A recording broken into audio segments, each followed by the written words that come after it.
Nama saya Firman Lubis, NIM 21030666 dari Prodi Peternakan PNJ, Fakultas Pertanian Universitas Sumatera Utara, dengan dosen pengampu Ibu Tati Widianasari, SPT/MP.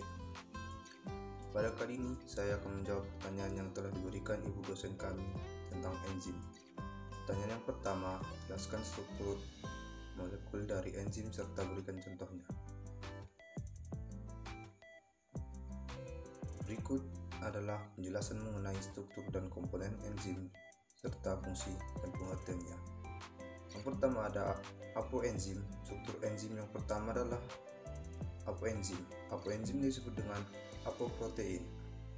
Apoprotein merupakan bagian protein dari enzim yang bertindak sebagai tempat melekatnya substrat. Apoenzim juga bersifat termolabil atau peka terhadap suhu tinggi dan berfungsi menekan kekhususan dari enzim. Apoenzim sangat menentukan fungsi biokatalisator dari enzim. Bagian ini akan rusak pada suhu terlampau panas atau bersifat termolabil. Apoenzim memiliki sisi yang berhubungan langsung dengan substrat, yakni sisi aktif dan sisi alosterik. Sisi aktif pada apoenzim merupakan sisi yang berkaitan dengan substrat atau zat yang akan dijadikan produk. Bagian ini mengikat molekul substrat sehingga terjadi proses katalis. Sementara sisi alosterik pada apoenzim merupakan sisi yang berkaitan dengan kofaktor. Sisi ini dapat dipengaruhi oleh inhibitor non-kompetitif yang berstruktur sama dengan kofaktor. Selanjutnya ada kofaktor. Komponen enzim lainnya adalah kofaktor. Kofaktor merupakan komponen enzim yang bukan protein, tidak seperti apoenzim. Sifat kofaktor pada enzim dapat mengubah bentuk sisi aktif sehingga dapat ditempeli oleh substrat tertentu. Kofaktor memiliki dua komponen utama, yakni koenzim dan gugus prostetik. Perbedaannya, koenzim dan gugus prostetik berdasarkan bentuk ikatan antara senyawa organik dengan enzim. Koenzim merupakan kofaktor senyawa organik yang berikatan secara non-kovalen dengan enzim. Sifat-sifat koenzim antara lain tahan panas, mengandung ribose dan fosfat, larut dalam air, dan bisa bersatu dengan apoenzim untuk membentuk koenzim. Contohnya adalah vitamin FAD. Gugus prostetik merupakan kofaktor senyawa organik yang berikatan secara kovalen dengan enzim. Gugus prostetik dapat berupa senyawa organik tertentu, vitamin, atau ion logam. Gugus prostetik merupakan kofaktor senyawa organik yang berikatan secara kovalen dengan enzim. Contohnya Fe+2 atau oksidase sitokrom. Selanjutnya ada Mn+2 atau arginase. Pertanyaan kedua, jelaskan dua model cara enzim bekerja. Dua enzim bekerja dengan dua model. Yang pertama ada model kunci dan anak kunci. Teori ini ditemukan oleh Emil Fischer pada tahun 1894. Dia menyatakan bahwa enzim akan berikatan dengan substrat yang punya bentuk sama seperti sisi aktif dari enzim. Berarti dengan sisi aktif yang sama dengan enzim, maka enzim dan substrat akan berhubungan. Selanjutnya ada induced model atau model induksi. Teori ini digunakan oleh Daniel Koslan pada tahun 1958. Pada enzim mempunyai sisi aktif yang fleksibel. Namun sisi aktif enzim itu mempunyai titik pengikatan yang sama atau spesifik. Oleh karena itu, hanya substrat yang mempunyai titik pengikatan yang sama yang bisa menginduksi sisi aktif dari enzim agar pas membentuk seperti suatu substrat. Adanya teori induksi ini bisa menyempurnakan kekurangan kunci dan anak kunci. Pertanyaan yang ketiga, jelaskan klasifikasi enzim secara internasional dan berikan contoh enzimnya. Banyaknya enzim yang dinamakan dengan menambahkan akhiran AC pada nama substratnya. Misalnya urease mengkatalis hidrolisis urea. Tetapi banyak juga enzim yang dinamai tidak berdasarkan nama substratnya, misalnya tripsin dan pepsin. Ada juga enzim yang dikenal dengan dua nama, misalnya aminase yang dihasilkan kelenjar ludah dinamakan pula pitialin. Karena itu dengan terus meningkatnya jumlah enzim yang baru ditemukan, suatu dasar penggolongan enzim secara sistematis telah dikemukakan oleh persetujuan internasional. Sistem ini menempatkan semua enzim ke dalam 6 kelas utama, masing-masing dengan subkelas berdasarkan atau jenis reaksi yang dikatalisnya. Contohnya, oksidoreduktase. Tipe reaksinya transfer elektron, contohnya alkohol dehidrogenase. Transferase, tipe reaksinya transfer gugus, fungsinya untuk gugus fungsi, contohnya eksokinase. Hidrolase, tipenya reaksi hidrolisis, contohnya tripsin.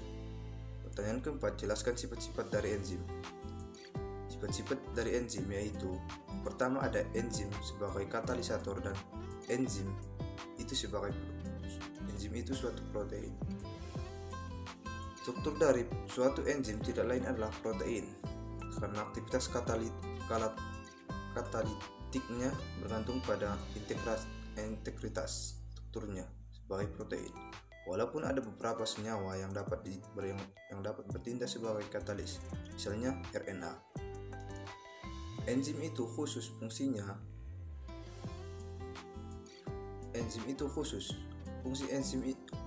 enzim itu tertentu. Tiap perubahan zat tertentu diperlukan suatu jenis enzim yang tertentu pula. Misalnya, enzim katalase hanya digunakan untuk menguraikan H2O2. Amilase hanya untuk mengkatalis amilum sebagai substratnya. 4. Enzim ada yang bisa bekerja bolak-balik. Beberapa enzim kerjanya dapat bolak-balik. Misalnya, enzim lipase dapat bekerja untuk mengkatalisasi molekul lemak menjadi komponen penyusunnya, yaitu asam lemak, dan gliserol atau sebaliknya menyusun lemak dari komponennya. Pertanyaan yang kelima, jelaskan secara singkat bagaimana proses katalisator dan proses kerja. Suatu reaksi kimia dapat terjadi jika molekul yang terlibat memiliki cukup energi internal untuk membawanya ke puncak bukit energi menuju bentuk reaktif yang disebut dengan transisi. Energi aktivasi suatu reaksi adalah jumlah energi yang dalam kalori yang diperlukan untuk membawa semua molekul pada satu mol senyawa pada suhu tertentu menuju tingkat transisi pada puncak batas energi. Suatu reaksi kimia dapat dipercepat dengan dua cara, yaitu yang pertama meningkatkan suhu dan yang kedua dengan memberikannya katalis. Selanjutnya, pertanyaan yang keenam, jelaskan faktor yang mempengaruhi kerja enzim dan berikan contohnya. Faktor yang mempengaruhi kinerja enzim yang pertama yaitu ada suhu. Kerja suatu enzim sangat dipengaruhi suhu lingkungannya. Setiap kenaikan suhu 100 derajat Celcius, 10 derajat Celcius, kecepatan enzimnya akan menjadi 2 kali lipat sampai batas suhu tertentu. Enzim dan protein pada umumnya dinonaktifkan oleh suhu tinggi. Yang kedua ada pH. Semua enzim peka terhadap perubahan pH dan menonaktifkan lingkungan pH sangat rendah atau asam kuat dan pH tinggi atau asam kuat. Contohnya, enzim pepsin memiliki pH optimum 2, sedangkan enzim tripsin memiliki pH optimum 8,5. Yang ketiga, konsentrasi enzim. Substrat dan kofaktor. Jika pH pada suatu sistem enzim adalah konstan dan jumlah substratnya berlebihan, maka laju reaksinya adalah sebanding dengan jumlah enzim yang ada. Sebaliknya, jika pH, suhu dan konsentrasi enzim konstan, maka laju reaksi adalah sebanding dengan jumlah substrat. Yang keempat ada inhibitor. Aktivitas suatu enzim dapat dihambat oleh suatu senyawa yang dikenal dengan inhibitor. Inhibitor digolongkan menjadi dua jenis. Yang pertama, bekerja secara tidak dapat balik atau irreversible. Selanjutnya yang bekerja secara dapat balik atau reversible. Pertanyaan yang ketujuh, jelaskan bagaimana mekanisme feedback inhibition dapat terjadi pada enzim. Pada umumnya, pengontrolan jalur metabolisme biasanya terjadi ketika enzim pertama pada jalur metabolisme tersebut dihambat oleh kinerja oleh hasil akhir dan jalur metabolismenya tersebut. Penghambatan ini biasanya dinamakan dengan feedback inhibition. Feedback inhibition.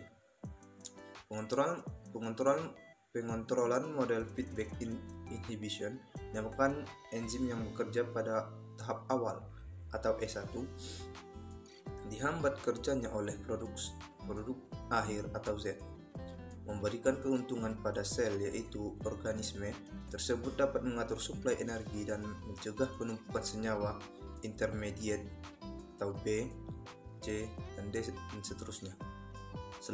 Selama proses metabolisme terjadi, banyak jalur metabolisme dalam tubuh organisme berbentuk cabang, sehingga proses feedback inhibition yang terjadi dapat berlangsung di beberapa lokasi.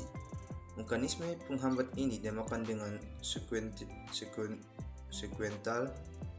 feedback inhibition.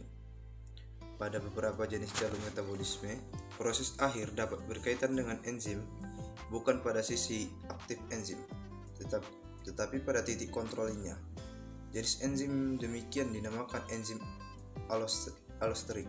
Enzim allosterik sering berbentuk protein yang memiliki beberapa subunit protein dan memiliki satu atau lebih aktif pada masing-masing subunitnya. Terikat pada substrat pada sisi aktif enzim yang menginduksi perubahan konformasi protein pada enzim tersebut yang memungkinkan sisi aktif lainnya memiliki afinitas untuk berkaitan dengan molekul substrat. Sekian yang dapat saya sampaikan. Mohon maaf apabila ada kata-kata yang salah. Assalamualaikum warahmatullahi wabarakatuh.